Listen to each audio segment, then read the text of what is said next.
Hello, and welcome to the International News Daily Podcast. I'm your host, Dennis Dunicic. I hope you had a great weekend. Today's Monday, and we're getting started again. And guess where we're going back to? Afghanistan. Over the weekend, the situation began to become even worse and more hectic at the Kabul airport. An instance and an exchange of a firefight occurred, resulting in the death of one Western-backed former Afghani government soldier being killed. 6 others were wounded. In addition to that, thousands of people have rushed the airport in a desperate attempt to flee the country. The Kabul airport has become the main exit point for Afghanis, Americans, and other foreigners to leave Afghanistan. It's become overfilled, logistically impossible, and a completely chaotic, impossible situation.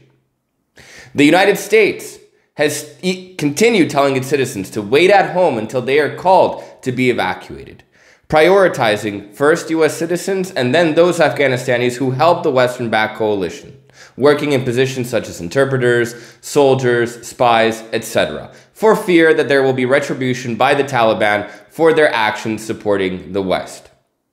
The situation has begun to strain old diplomatic ties. Even the special relationship between the United States and the United Kingdom.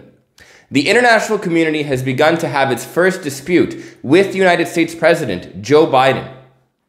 You may remember that after Joe Biden beat President Donald Trump in the previous elections, the international community was filled with joy, believing that they have now had a new U.S. president that was willing to be a team player and work with the international community in cooperation in building the world together. However, Joe Biden has shown that even he is willing to stick to exclusively American interests.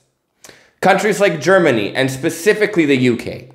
The UK is having the toughest part of it when it comes to getting its citizens out and getting other Afghani refugees who had promised asylum to out of Afghanistan and out of Kabul. Boris Johnson, Prime Minister of the United Kingdom, Boris Johnson, and his Foreign Minister Dominic Raab have been pleading with Joe Biden to extend the date of withdrawal, which as of now is August 31st. What they want is for Joe Biden to give them even 1, 2, 3, 4 more days every single day. In the words of Foreign Minister Dominic Raab, every single hour matters. To give the UK and other European countries more time to evacuate the leftover soldiers that they have, the leftover citizens that they have, and the leftover refugees who they've promised asylum to that they have in the region. However, Joe Biden has stated that he may extend this date, though he has refused to acknowledge so and actually do so.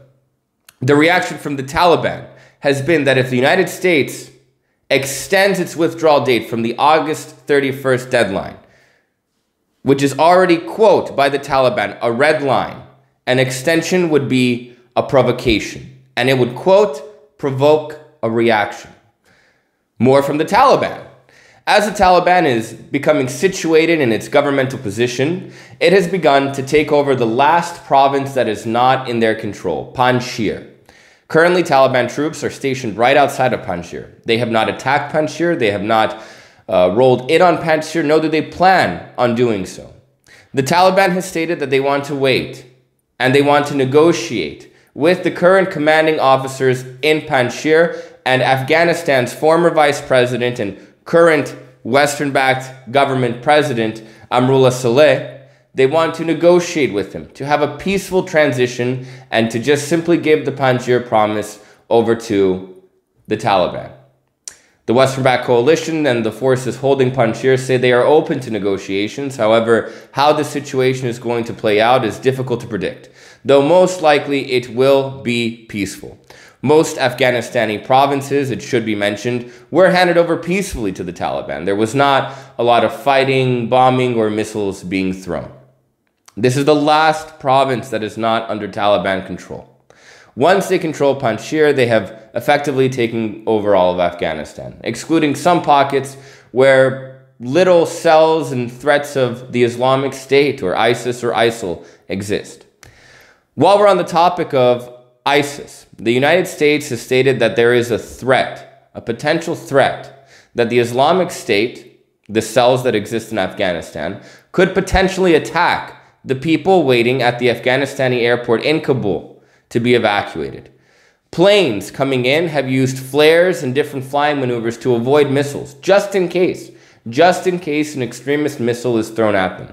Though the Taliban has promised that Afghanistan will not be a state that harbors Islamic extremism, nor one that harbors terrorism. Which is kind of funny. Recently, there was a press conference held for all of the imams in Afghanistan. 2 spokespeople from the Taliban attended and gave speeches.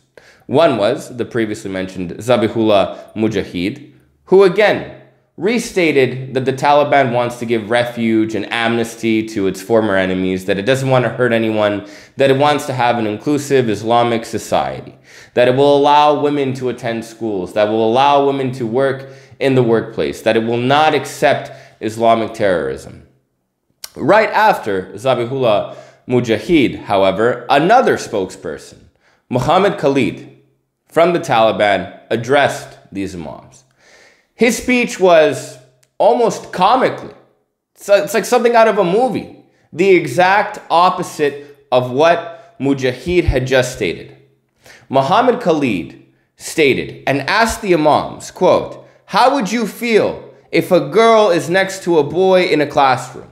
Implying that women should not be in classrooms, that they should not be in schools, or at the very least, they should be segregated. Which, okay, that's Sharia law. The Taliban has stated it will respect women's rights within Sharia law. That's nothing new.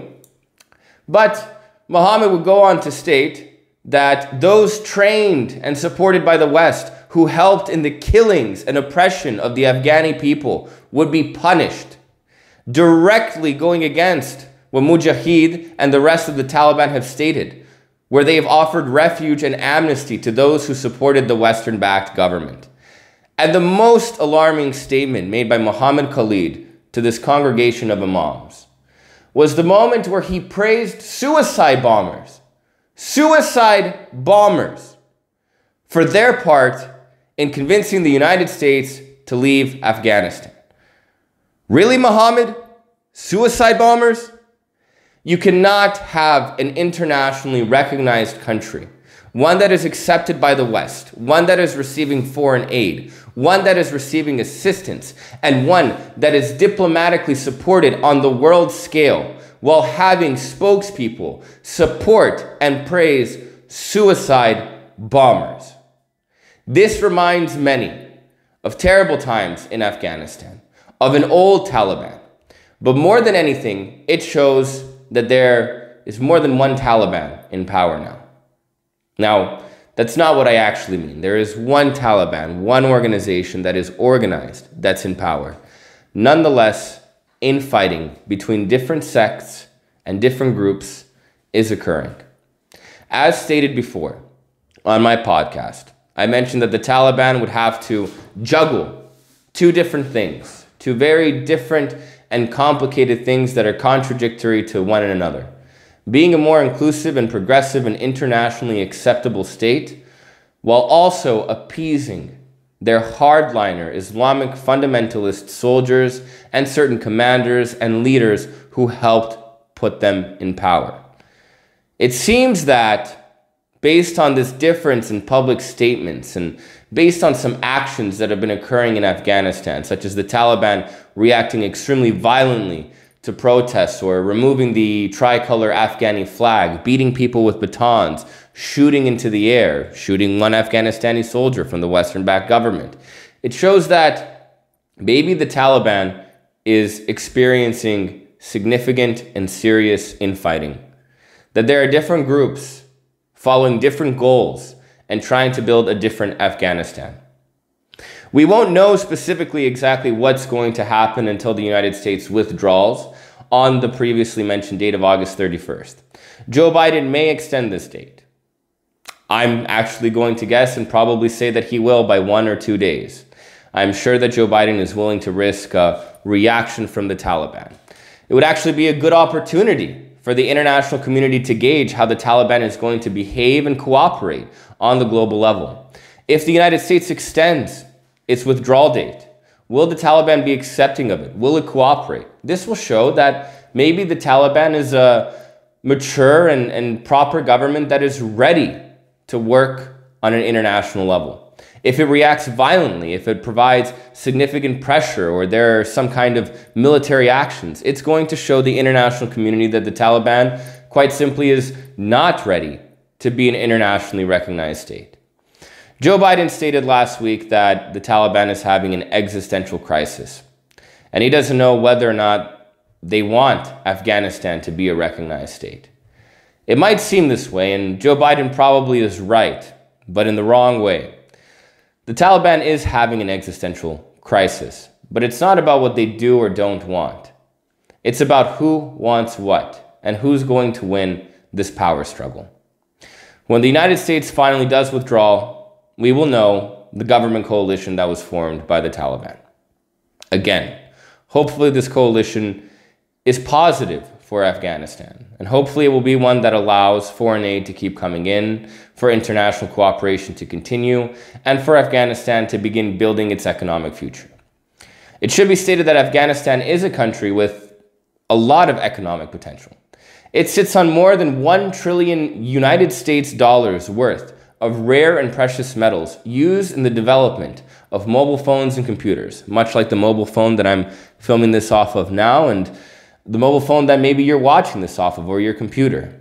They are filled with this resource, an untapped resource. The stereotype is that the only resource that Afghanistan has is opium, which is simply not the case. Their economy has a lot of opportunity.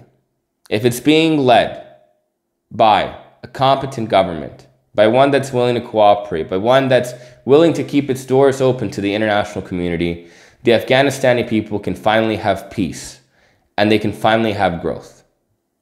That being said, the infighting within the organization of the Taliban is extremely worrisome. If this is a situation that is not controlled, confided, and solved soon, it could potentially lead to a civil war in Afghanistan. That's a situation that not many people have wanted to talk about or want to project. It remains relatively unlikely, but the reality is that money is running out, tensions are getting higher, and the Taliban has finally stopped fighting what it knows how to do best. The last 20 years have just been fighting. Now they're governing, and governing is nothing like war. You have to be willing to make compromises. You have to be willing to work with the other side, and you have to be willing to build a country together. Will this succeed or will it fail? We're going to see. I will be reporting on it. Comment what you think. I respond to all the comments, and I like to have a free and open discussion on what everyone believes is going on in their views. And finally, subscribe to the International News Daily podcast. I want to build a community here. I want to have many subscribers, and I want us discussing these issues and being informed and educated on what's going on in the world. These issues, they may be hundreds of miles away from your home. They may be on the other side of the world. Maybe you're in Afghanistan right now. But every single issue and every single human life matters, and I'm here to talk about it. Have a good day.